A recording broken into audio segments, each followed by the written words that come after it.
এইবাৰ NSUI হুংকাৰ ধুবুৰী জিলালৈ আহিলেই গৰু পিটন খাব AIUDF প্ৰধান বদৰুদ্দিন আজমলে। এই মন্তব্য কৰিলে ধুবুৰী জিলাৰ NSUI কৰ্মীয়ে।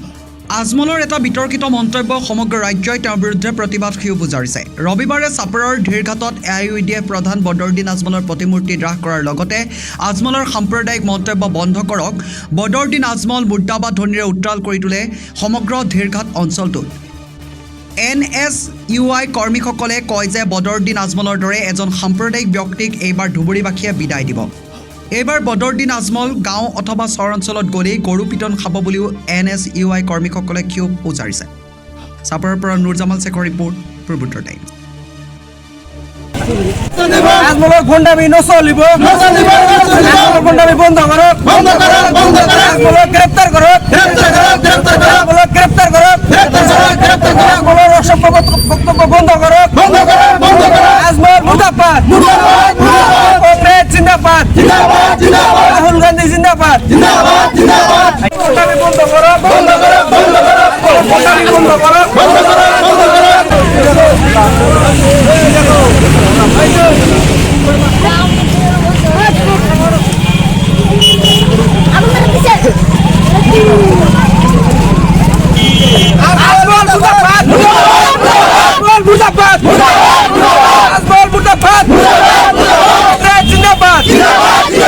সাম্প্ৰদায়িক মন্তব্য বন্ধ কৰক, আজমলক গ্ৰেপ্তাৰ কৰিব লাগে, আজমলক গ্ৰেপ্তাৰ কৰক, আজমলক গ্ৰেপ্তাৰ কৰক, কংগ্ৰেছ জিন্দাবাদ, ভূপেন বৰা জিন্দাবাদ, ভূপেন বৰা জিন্দাবাদ, ৰাহুল গান্ধী জিন্দাবাদ, ৰাহুল গান্ধী জিন্দাবাদ।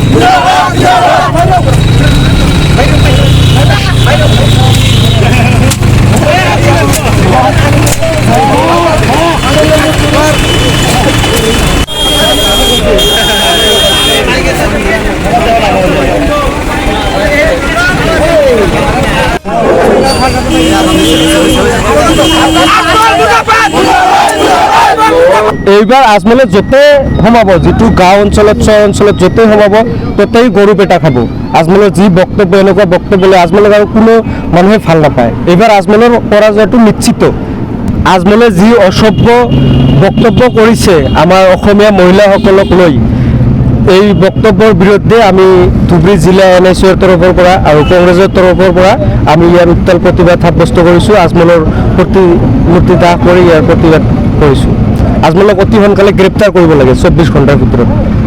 আজমলে যি অসভ্য আন্দোলন ব্যৱহাৰ কৰিছে, যি বক্তব্য কৰিছে, যি নিকৃষ্ট বক্তব্য তেওঁ দিছে, সেইটো হ'ব লাগিব। গোটেই অসমীয়া জাতিৰ মহিলাসকলক যি অপমান কৰিছে, এইটো গৰিহণাৰ যোগ্য। এইটো গোটেই অসমত আন্দোলন হ'ব লাগে আৰু অতি সোনকালে আজমলক গ্ৰেপ্তাৰ কৰিব লাগে। আজমলক এতিয়ালৈকে কিয় গ্ৰেপ্তাৰ কৰা নাই এইটো আমি বুজা নাই। আজমলৰ চাচা আৰু মামা যে ভাই ইয়াৰ পৰা প্ৰমাণ হয়।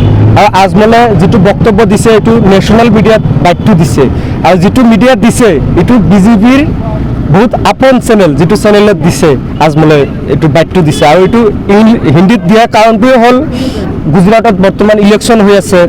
এই তাতে যেতিয়া BJP বিপদত পৰে, আজমল এনেকুৱা সাম্প্ৰদায়িক বক্তব্য দি কিনে BJPক উদ্ধাৰ কৰে। আমি আজমলক সকীয়াই দিছোঁ, নেক্সটত যাতে আজমল এনেকুৱা ধৰণৰ নিকৃষ্ট বক্তব্য নিদিয়ে। তেওঁ এজন মৌলানা মানুহ হৈ কেনেকৈ এনেকুৱা নিকৃষ্ট বক্তব্য দিব পাৰে ৰাজনীতিৰ বাবে। তেওঁক আমি সকীয়াই দিছোঁ যাতে নেক্সটত এনেকুৱা বক্তব্য নিদিয়ে। এইবাৰ আজমলে য'তে সোমাব, যিটো গাঁও অঞ্চলত চহৰ অঞ্চলত য'তে সোমাব ত'তেই গৰু পেটা খাব। আজমলৰ যি বক্তব্য, এনেকুৱা বক্তব্য আজমলক আৰু কোনো মানুহে ভাল নাপায়। এইবাৰ আজমলৰ পৰাজয়টো নিশ্চিত। ভাৰতীয় জাতীয় কংগ্ৰেছৰ NSUৰ আঞ্চলিক NSUৰ তৰফৰ পৰা আমি মৌলানা বদৰুদ্দিন আজমল ধুবুৰীৰ সাংসদ তথা AIUDF চিফ, তেওঁ যি অসমীয়া আই মাতৃসকলক লৈ যি অশালীন মন্তব্য কৰিছে তাক আমি তীব্ৰ ভাষাৰে গৰিহণা দিছোঁ।